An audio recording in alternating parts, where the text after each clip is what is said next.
Salmo 119, do verso 132 ao verso 136.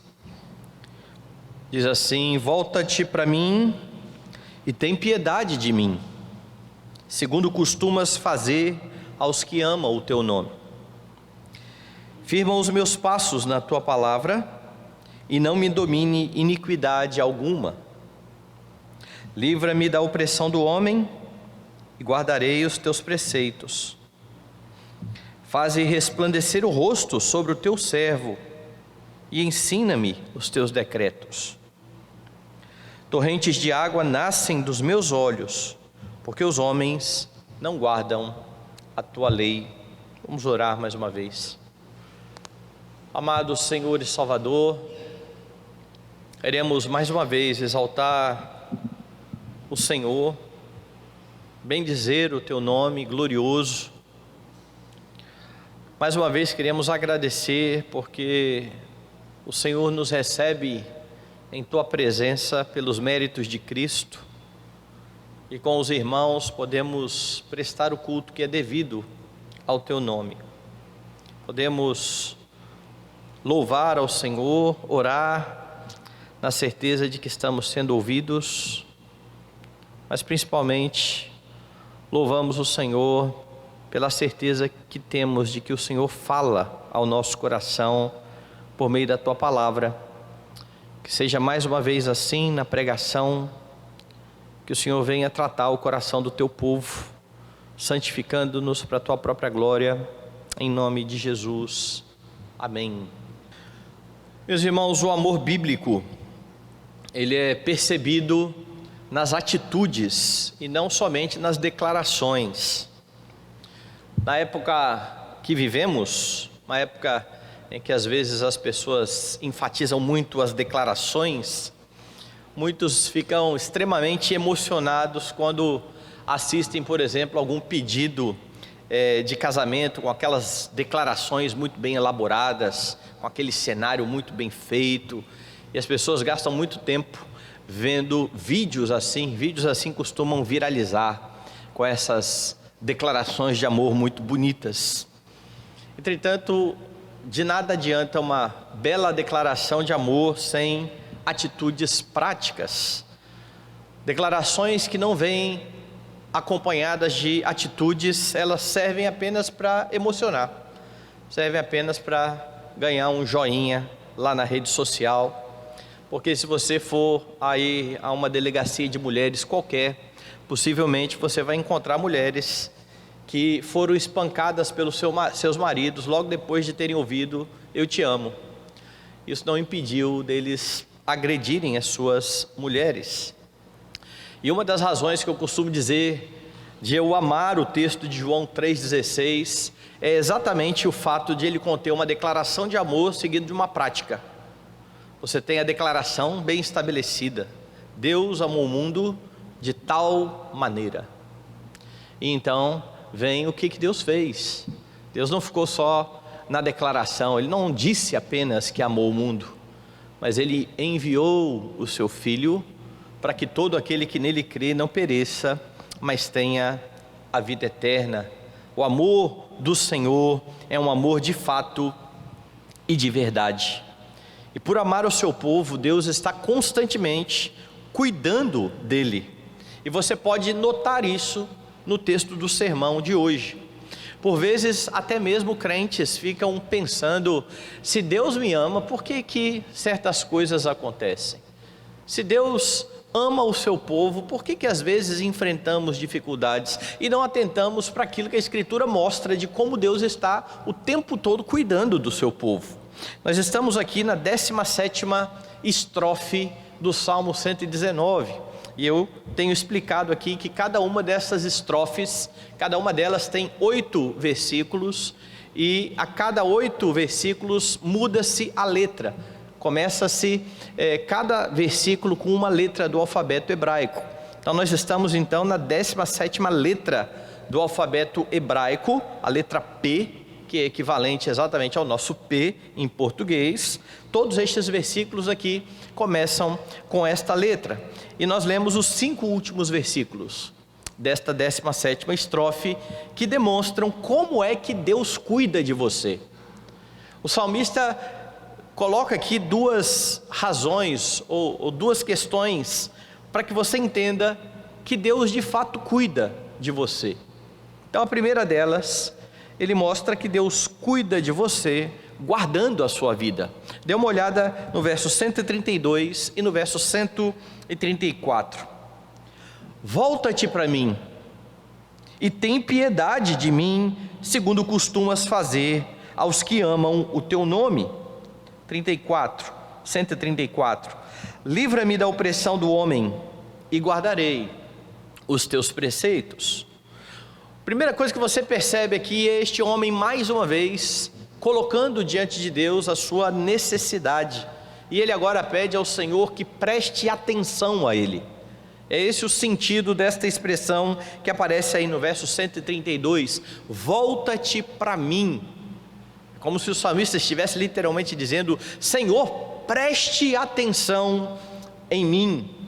E essa expressão aqui é usada muitas vezes nas orações, geralmente com um apelo para a misericórdia de Deus. Quer ver alguns exemplos disso?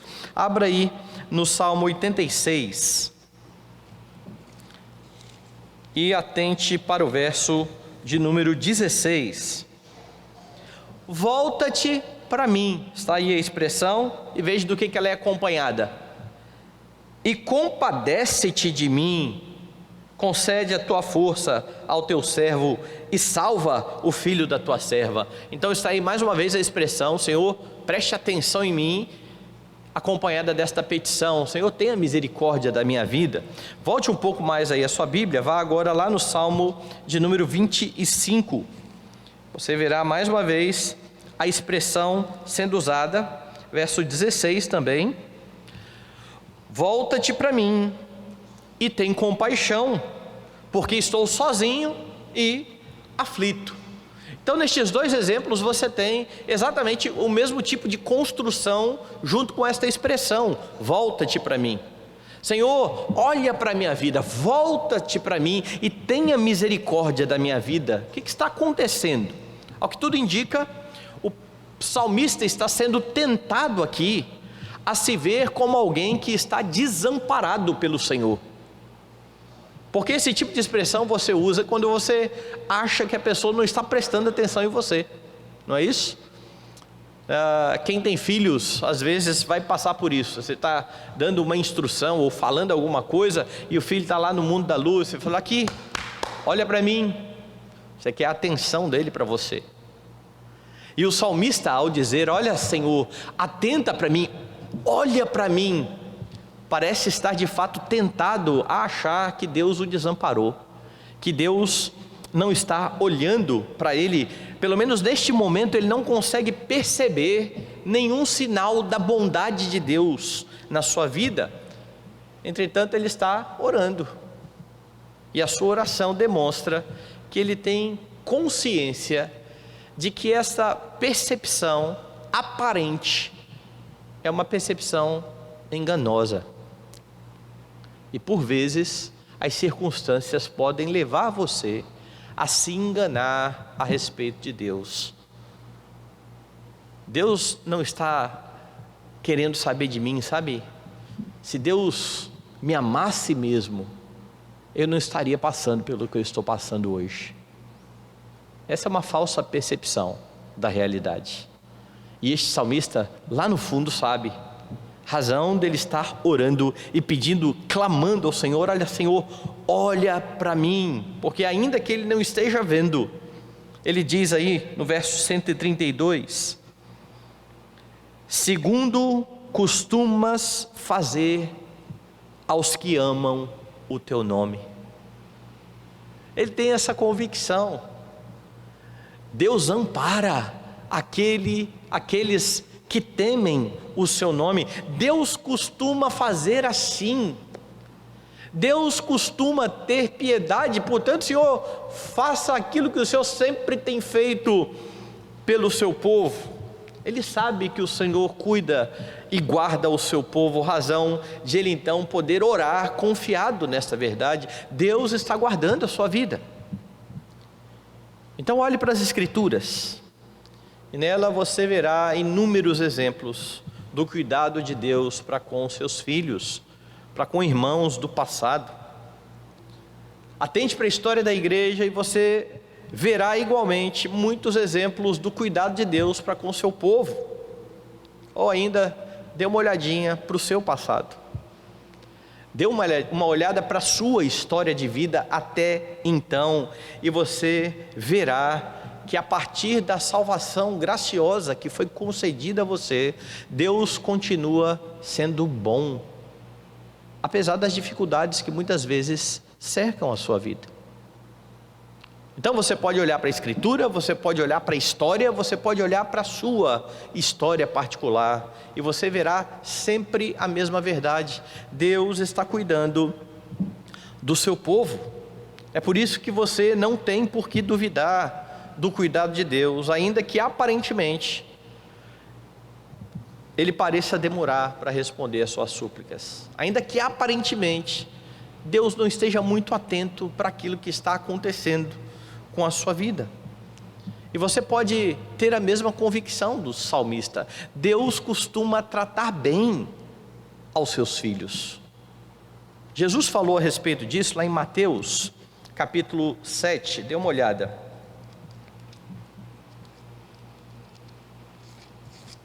Mateus capítulo 7, eu vou ler a partir do versículo 7, e aqui Jesus está instruindo os seus discípulos a se achegarem a Ele em oração, e Ele diz: pedi e dar-se-vos-á, buscai e achareis, batei e abri-se-vos-á. Pois todo o que pede recebe, o que busca encontra, e quem bate, abrir-se-lhe-á. Ou qual dentre vós é o homem que, se porventura o filho lhe pedir pão, lhe dará pedra? Ou se lhe pedir um peixe, lhe dará uma cobra? Ora, se vós, que sois maus, sabeis dar boas dádivas aos vossos filhos, quanto mais vosso Pai que está nos céus dará boas coisas aos que lhe pedirem. Jesus então está fazendo uma comparação aqui bem categórica. Vocês são maus, vocês são pecadores, e pais, ainda que pecadores, sabem dar boas dádivas aos seus filhos. Isso é muito mais verdadeiro em relação ao Pai Celestial, ao Pai Santo, porque se homens pecadores tratam bem os seus filhos, muito mais o Senhor Deus. Essa é a convicção do salmista. Volte lá no Salmo 119, e é por isso que ele está dizendo: volta-te para mim, tenha piedade de mim, segundo costumas fazer aos que amam o teu nome. Como filho de Deus, você tem a garantia de que você é guardado pelo Pai que ama os seus. Mas o salmista continua, veja o verso 134, porque este verso também aponta para este cuidado de Deus guardando os seus. Aqui o salmista está pedindo que Deus o livre do seu opressor. Diz assim: livra-me da opressão do homem e guardarei os teus preceitos. Não se sabe ao certo, nós temos visto isso aqui neste salmo, o que estava ocorrendo com o salmista. Mas em diversos momentos deste mesmo salmo, você tem visto vários pedidos para que Deus o livre dos seus inimigos. Este é mais um destes pedidos. Mais uma vez, o salmista está colocando a sua situação diante do Senhor, dizendo: Senhor, há opressores atrás de mim, então me livre da opressão dos homens, e então eu vou guardar os seus preceitos. E aqui é algo que você tem que notar com muita atenção, porque a razão apresentada pelo salmista para a sua petição não é: Senhor, a opressão está me incomodando, Senhor, eu quero ter um pouco de paz, Senhor, será que a minha vida vai ser sempre essa confusão? Não são estas as razões que ele apresenta para que Deus o livre. Veja, olhe o texto, A razão é: guardarei os teus preceitos. Me livre da opressão dos homens e eu guardarei os teus preceitos. Ele quer ser livrado para continuar guardando, servindo ao Senhor. Porque parece que tudo isso que estava acontecendo na sua vida acabava servindo de empecilho para que ele pudesse servir a Deus, acabava servindo de tentação muitas vezes para ele guardar a lei do Senhor. Então ele diz: Senhor, tira isso da minha vida, tire esta opressão para que eu guarde a lei do Senhor. Não é somente então um clamor para que Deus o guarde, mas para que Deus o guarde com um propósito, a fim de que ele continue cumprindo o seu propósito como um servo de Deus, como alguém que ama a Deus. E é assim que você precisa aprender a orar pelo cuidado de Deus. Quando você clama a Deus, quer seja para que Ele livre você de inimigos, de pessoas que perseguem a sua vida, quer seja por causa das circunstâncias adversas nesse mundo caído, você precisa fazer pela motivação correta. Tiago diz que nós pedimos e não recebemos porque nós pedimos mal. Crentes, quando pedem para esbanjar em seus prazeres ou em seus desejos, estão pedindo mal. A glória de Deus precisa ser o foco da vida cristã, e é assim que este homem está se colocando diante do Senhor em oração.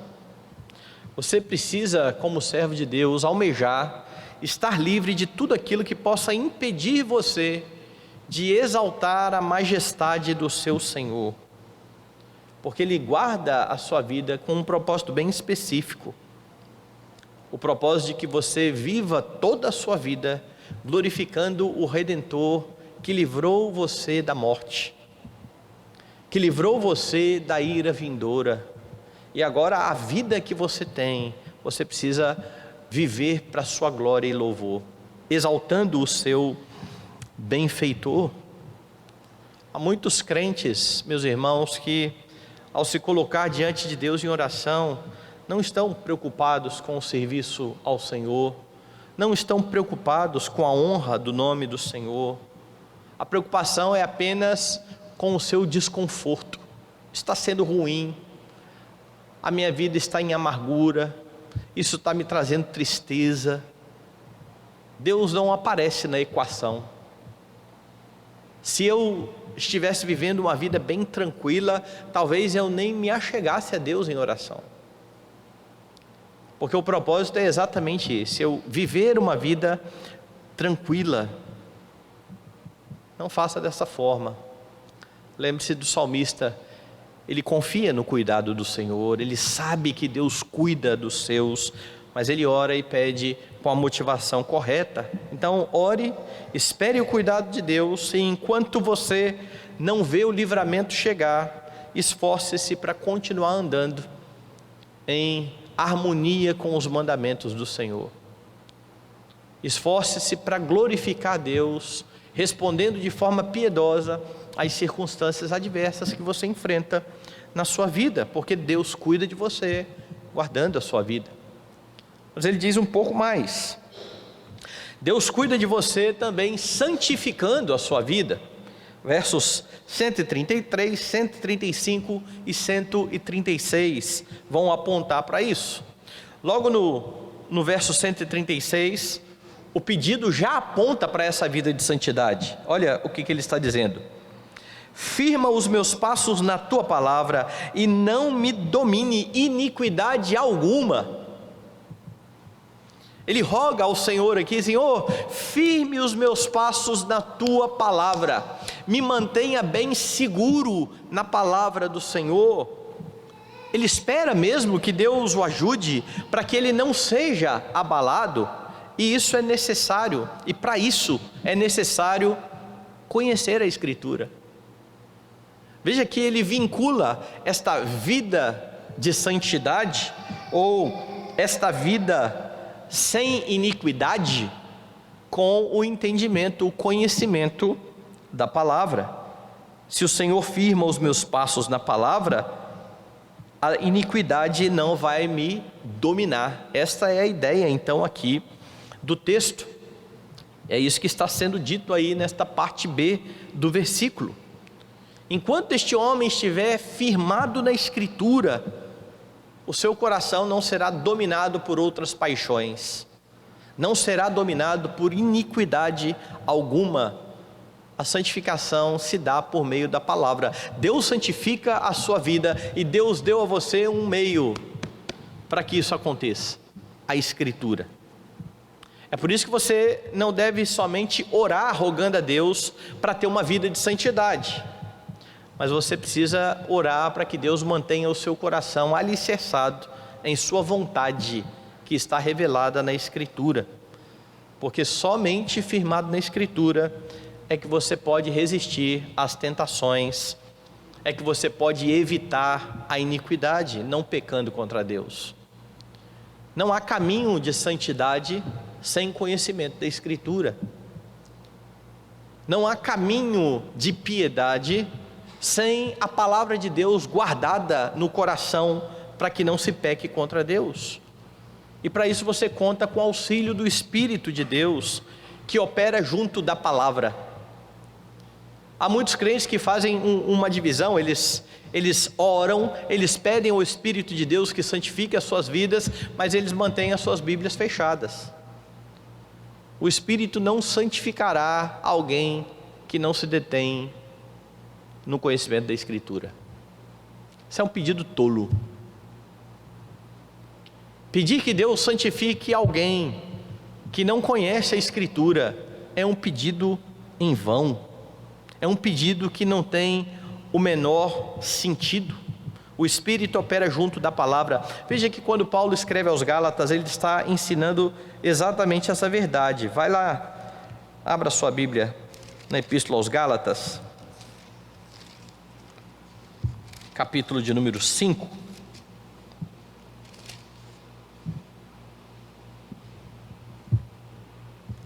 Veja o que ele está dizendo aqui nos versos 16 e 17. Digo, porém, andai no Espírito, e jamais satisfareis a concupiscência da carne, porque a carne milita contra o Espírito contra a carne, porque são opostos entre si, para que não façais o que porventura seja do vosso querer. Paulo é bem claro aqui, certo? Se você andar no Espírito, você jamais irá satisfazer a concupiscência da carne. Eu disse que o Espírito age de acordo com a palavra, ou junto com a palavra. E se você ainda tem dúvida disso, atente para o contexto desta afirmação de Paulo. Veja a partir do verso 14. Porque toda a lei se cumpre em um só preceito, a saber, amarás o teu próximo como a ti mesmo. Se vós, porém, vos mordeis e devorais uns aos outros, vede que não sejais mutuamente destruído. Digo, porém, andai no Espírito e jamais satisfareis a concupiscência da carne. O que Paulo falou antes? Cumpra a lei. Quando Paulo diz toda a lei se resume em um preceito, a saber, amarás o teu próximo como a ti mesmo, ele não está aqui dizendo que no Novo Testamento só existe uma lei, a lei do amor, como muitos têm proclamado por aí. E sempre que alguém me fala isso, que no Novo Testamento só tem a lei do amor, eu pergunto, qual é a lei do amor? Ah, é amar, beleza. E o que é amar? E a resposta não vem. O que é amar o próximo? Amar o próximo? Honra teu pai e tua mãe. Isso é amar o próximo. Não mate. Isso é amar o próximo. Não furte. Isso é amar o próximo. Não cobice. Não adultere. Não diga falso testemunho contra o teu próximo. Tudo isso é expressão de amor. Lembra que eu disse no início? O amor bíblico, ele não é só declarado, ele é vivido. Então, se você diz, eu amo o meu irmão, mas eu odeio o meu irmão, eu não faço coisas que demonstrem esse amor, isso é mentira. Porque eu amo de boca e odeio de prática. Paulo está dizendo que se você anda no Espírito, você não satisfaz a vontade da carne, jamais. Mas antes ele diz, cumpra a lei. E os crentes são libertados do pecado para isso, para poder fazer o que antes eles não poderiam fazer, submeter-se à lei do Senhor, não para serem salvos pelo cumprimento da lei, mas exatamente porque foram salvos para cumprir a lei, foram salvos para as boas obras que Deus preparou de antemão, para que eles andassem nelas. Então a santificação sempre passará pela palavra de Deus, porque para você viver de forma santa, você precisa da orientação de Deus sobre o que é ser santo. Como é que um santo se porta? Como é que um santo age? Como é que um santo reage às adversidades? E tudo isso você encontra na Escritura. Saber que o Senhor cuida de você, santificando a sua vida por meio da palavra, explica a petição do verso 135, veja lá, volte no Salmo 119. Faze resplandecer o rosto sobre o teu servo e ensina-me os teus decretos. Veja a expressão, faze resplandecer o rosto sobre o teu servo.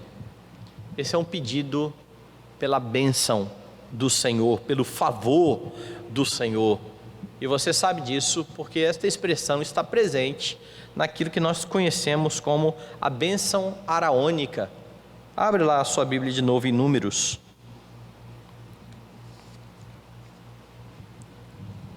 Números 6. E aqui você tem o seguinte, a partir do verso 22, disse o Senhor a Moisés, fala a Arão e a seus filhos dizendo, assim, desta maneira, abençoareis os filhos de Israel, e dir-lhe-eis, o Senhor te abençoe e te guarde, o Senhor faça resplandecer o rosto sobre ti, e tenha misericórdia de ti, o Senhor sobre ti levante o rosto e te dê paz. A bênção araônica traz exatamente esta expressão. E agora este homem está dizendo, Senhor, que o rosto do Senhor resplandeça sobre mim. Este é o mesmo homem que lá no primeiro versículo que a gente viu aqui hoje, que é o versículo de número 132, pediu, volta-te para mim. Ele não está percebendo Deus agir, mas ele está dizendo agora, Senhor, que o rosto do Senhor resplandeça sobre mim, que a bênção do Senhor venha sobre mim. O favor que ele pede então aqui é de ser o seu aluno, aprendendo sobre os mandamentos. Veja lá, faze resplandecer o rosto sobre o teu servo e ensina-me os teus decretos. Ele se coloca aqui diante de Deus como um servo, como um aluno que precisa de orientação. E de onde vem a orientação? Mais uma vez, da palavra. Não é de outra fonte. Não há outra fonte que Deus use para direcionar o seu povo. E este homem sabe que não merece nada disso, mas que Deus é gracioso. Não é por merecimento, mas é porque Deus é bom, mas é porque Deus se agrada de cuidar dos seus filhos. E dentro desta bondade de Deus para com seus filhos, está o fato de Deus santificá-los na verdade. Quando Jesus orou pelos seus discípulos, lá em João 17, essa foi exatamente a oração de Jesus. Santifica-os na verdade, a tua palavra é a verdade. Jesus não poderia orar de outra forma, já que a santificação e a palavra de Deus caminham juntas. Santifica-os na verdade.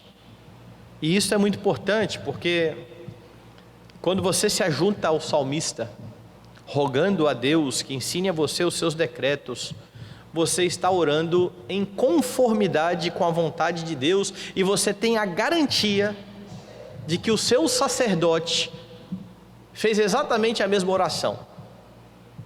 E aí então, quando você ouve Jesus dizendo: pedi e dar-se-vos-á, buscai e achareis, isso acontece todas as vezes que você ora de acordo com a vontade de Deus.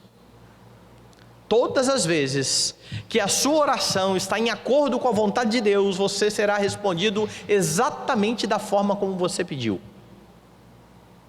Veja, você sempre será respondido nas suas petições, mas muitas vezes de forma diferente.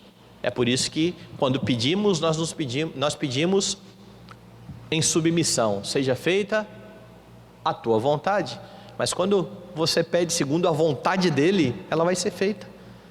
E Jesus orou por isso. Jesus orou para que você fosse santo. E se você orar dizendo: Senhor, eu quero ser santo, a sua oração concorda com a oração do seu sacerdote, Deus irá escutar a sua oração. E aí então você abre a palavra e aprende do seu Senhor, porque é por meio desta palavra que Jesus irá santificar a sua vida. Lá no verso 137, você tem a evidência de que este homem vive de fato essa vida de santidade. Diz assim, 136, desculpe: torrentes de água nascem dos meus olhos, porque os homens não guardam a tua lei. Este homem agora que roga a Deus que santifique a sua vida, que deixa a palavra guardada no coração, ele já pediu isso nos versículos anteriores. Agora ele contempla, olha a iniquidade que está à sua volta, e ao olhar para as iniquidades, para os pecados dos homens contra a lei do seu Senhor, ele chora. Ele chora. Não é um choro contido, é um choro abundante. Veja a expressão: torrentes de água nascem dos meus olhos. É alguém que está copiosamente derramando lágrimas, porque os homens estão pecando. Mas veja, não é porque os homens estão pecando contra ele, é porque os homens estão quebrando a lei do Senhor, é porque os homens estão ofendendo o seu Senhor. Essa palavra que aparece aqui, torrentes, ela é traduzida em outros textos como ribeiros, os ribeiros de água. É isso que ele está dizendo: ribeiros de água saem dos meus olhos quando eu olho os homens quebrando a tua lei. E aponta exatamente para toda a tristeza do salmista diante destes pecados cometidos pelos homens. E somente alguém santo, somente alguém que está cada dia mais parecido com o Senhor Jesus Cristo, se entristece dessa maneira. Essa foi a mesma tristeza de Paulo que o levou a se indignar lá quando escreveu aos Filipenses. Dê uma olhada lá, Filipenses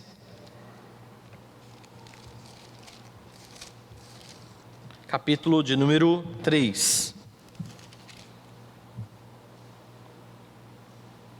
Veja o que Paulo está dizendo aqui: irmãos, sede imitadores meus, e observai os que andam segundo o modelo que tendes em nós, pois muitos andam entre nós, dos quais repetidas vezes eu vos dizia, e agora vos digo até chorando, que são inimigos da cruz de Cristo.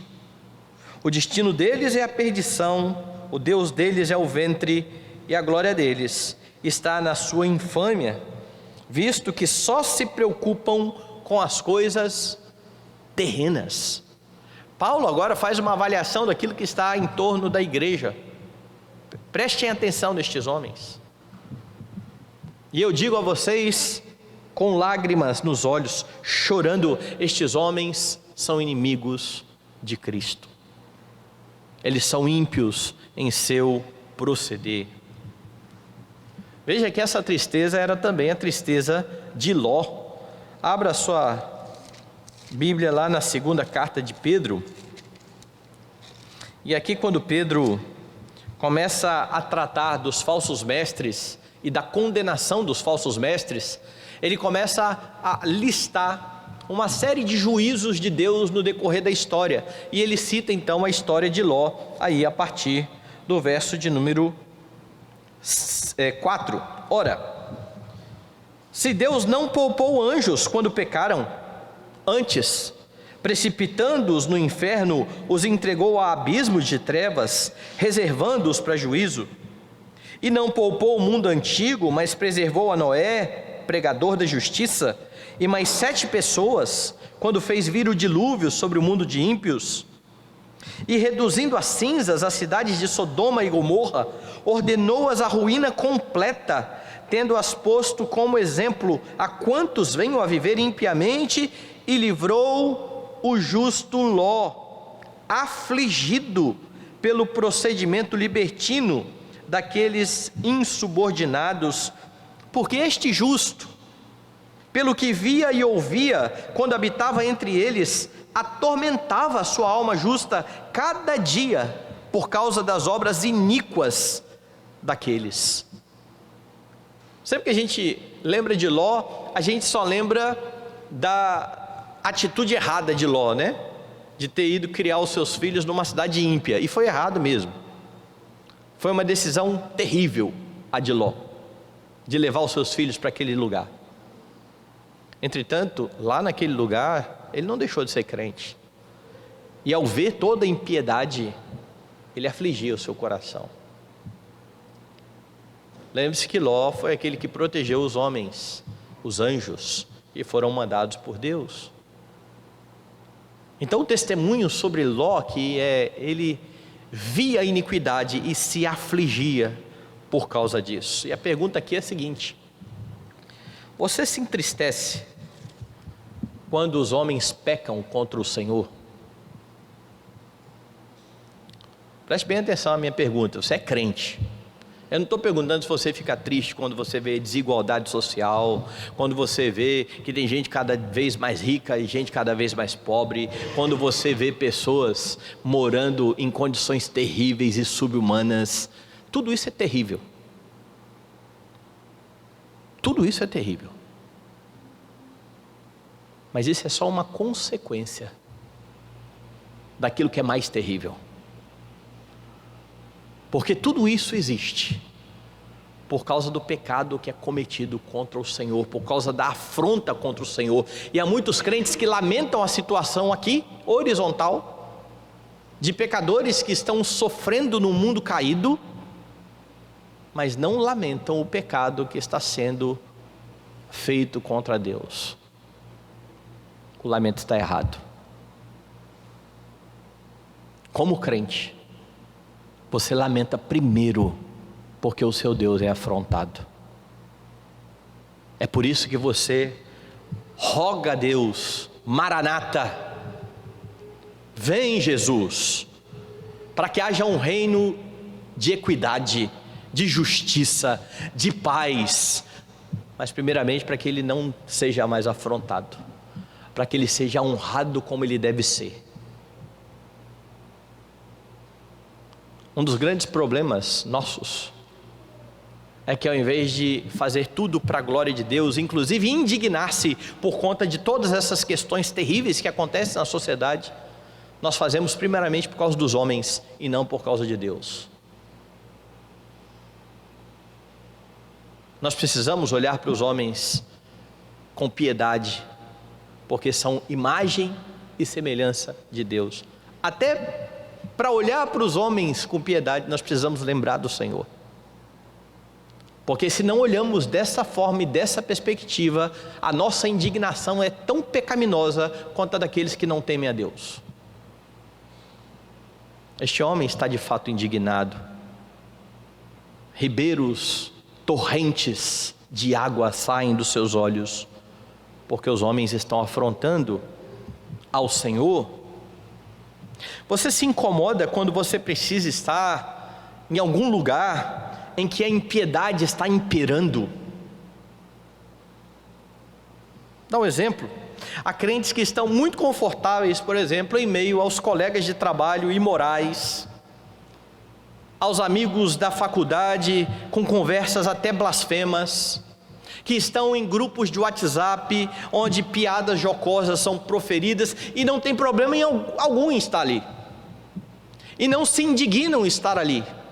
E eu sei que em alguns momentos nós precisamos estar nesses lugares, e foi por isso que aquele Jesus que disse: santifica-os na verdade, a tua palavra é a verdade, na mesma oração disse: não peço que os tires do mundo.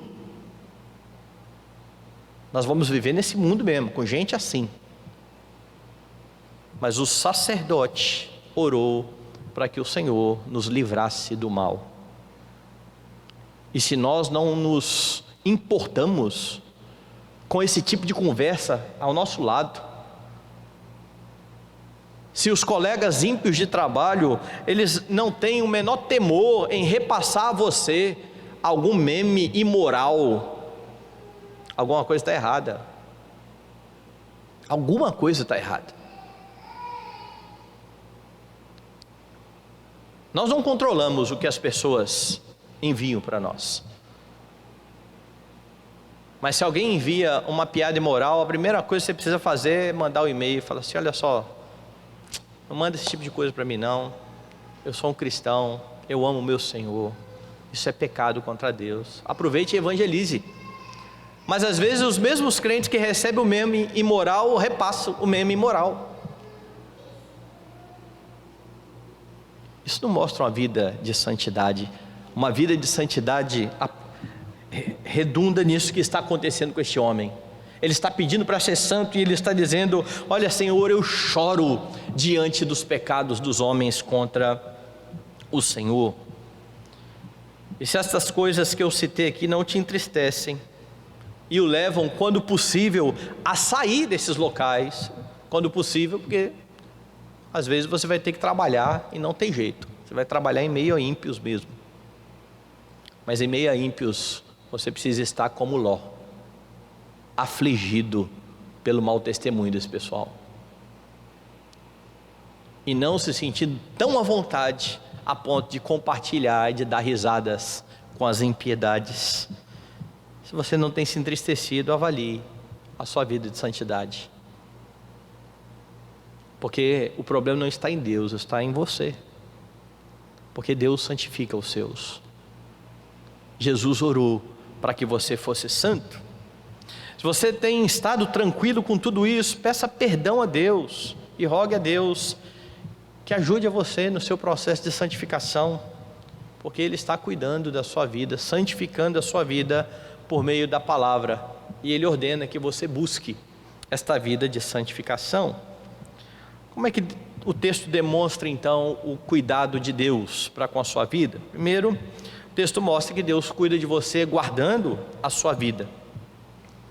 Como eu disse, Jesus orou por você, e Ele orou da seguinte forma: Pai Santo, guarda-os em teu nome que me deste, para que eles sejam um assim como nós.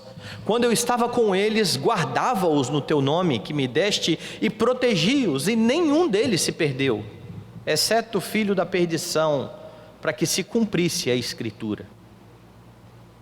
É Jesus quem guarda o seu povo, é Jesus quem guarda a sua vida e mantém você unido à sua igreja. Louve a Deus pela obra de Cristo em seu favor, guardando a sua vida. Deus cuida de você santificando a sua vida. Quando Jesus morreu por você e o salvou, Ele já fez de você alguém santo. Ele te tirou das trevas, te transportou para o reino do Filho do seu amor. Você é santo porque você está em Cristo, mas agora você é ordenado a caminhar em santidade, a uma vida de santificação. Ele continua agora santificando a sua vida por meio da palavra. Então avalie a si mesmo por meio da palavra, a fim de verificar se você tem crescido em santidade. E uma das formas de avaliar isso é o seu ódio ao pecado. é a sua indignação com o pecado.